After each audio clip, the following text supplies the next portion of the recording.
մենք մեղրի հատվածից կարող է եկամուտ որպես այդպեսին չունենանք,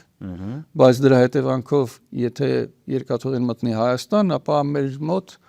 բացվեն նաև վերևի ճանապարհները։ Հա, բայց այդ հարցը եկեք դիմացինի կողմից նայենք, մեր շահերի ձեռք է դա բխում, բայց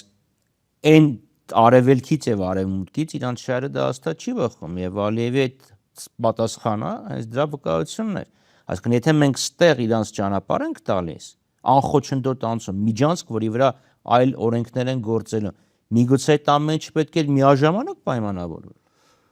Դա ցանկալի տարբերակն է։ Որտեւ ես ձեզ ասեմ, ես ձեզ իմ պիջակը կտամ, բայց այ հենց տան պրծնեմ, խոսենք, որ միգուցե ձեր պիջակն էլ դուք ինձ տաք, որովհետեւ դեռևս ցուրտ է։ Դուք էլ պատկերացրեք, որ ունեք հեղինակություն, որը ասում է ես խոսացել եմ, որ իրենք անպայման պիջակը կտան։ Բայց այդ հեղինակությունը չի ասում, որ ես տենց բան ասել եմ։